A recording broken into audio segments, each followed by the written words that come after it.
most memorable parts of a wedding, and the bouquets and the florals and everything. It makes it so beautiful. And here with some tips is our floral expert, Karin Crawford from God's Garden Treasures. And you've got pretty much everything we need to know about the look this year, right? Yes, that's right. I know this week there have been the talk about the color of the year, that tangerine color. Yes. That's coming in, and the honeysuckle pink was the color of the year last year. Right. And that is a great color combination to even put those together.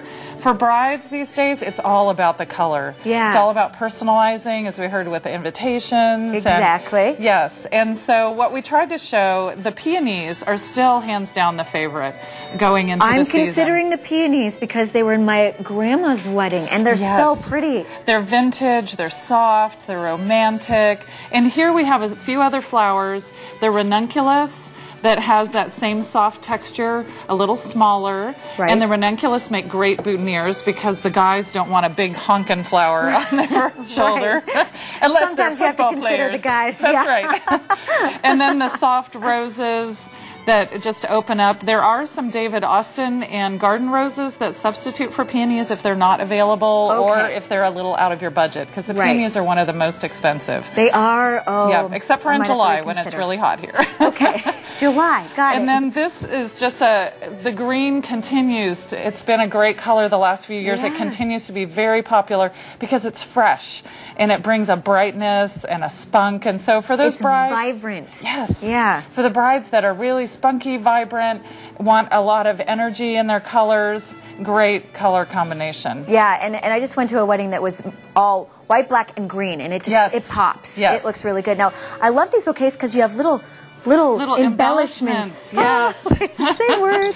So there's all kinds of little jewels. This is actually a stretch bracelet. Oh. So it could be personalized, like you were talking about your grandma, maybe taking a piece of jewelry that you got from your grandma for the something old. Right. And incorporating it into the that's bouquet. a really good idea. Yep. And then on this, we have, of course, what girl doesn't love bling?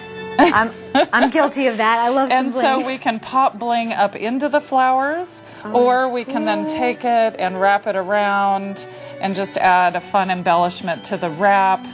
It makes it look so different and original. Absolutely. And for a smaller sweet bouquet, like maybe this is a bridesmaid size, when you keep the stems longer, it gives you a little more presence when they're carrying it down the aisle. So that's a way to maximize the wow factor. And then we also brought in just some little roots. If there's the green kind of eco movement, they actually are roots. Yep. And so there's all kinds of fun textures you can bring in. Don't have to stay add a with little the classic. something. You know what else I saw that I really liked? Feathers. Yes. Feathers in them too. Yes, very vintage. Yes. Looks and really good. Just wanted to point out these gorgeous ranunculus in a lighter shade. If you want the color of the year in a more pale tone. Right. These have that really fun green center. Oh yeah, that is really cool. Which is just gorgeous. And these are the ones that you could substitute for peonies. Yes. A little more affordable. Well, and they're a little smaller, so the boutonnieres too. Yeah. Okay. Then if you want to take the color of the year into the exotic, really a little wilder side. Get crazy with it? Yeah, these are, let me turn this around. These are some beautiful pin cushions from South Africa. Talk about wow factor. Yes. Yeah. Now they can cluster in with the softer flowers if you want to tone it down a little bit. This could be a bouquet that could be held down, or it could be held across, really kind of a little different. And then at the reception, you can just take it and pop it in a vase. Perfect. Have a really stunning shape to the vase. Now, what is this? I've been staring at this for a while. This is permanent botanical pieces we were playing with. We were taking that tangerine and kind of taking it into the copper tones. But you could actually take these flowers and tuck in with a permanent piece to enhance it. Oh, yeah. And this would even maybe be good for like some nice centerpieces. Yes. Absolutely. So there's all kinds of things you can do to have fun and play. And you have some photos, right? You brought some pictures of examples. We did. So tell us about this. So this is actually a bouquet done by Beauty of Life Photography, and again, the green and the pinks and the oranges. You don't have to be afraid of color. this shot shows the pink from this last year in with that deep eggplant tone. Yeah, it looks and great. then pulling in the white. Some brides like to pull in the white. This is a modern take on an arbor for or a gazebo for a wedding, and then with that stunning red color, which is still very popular.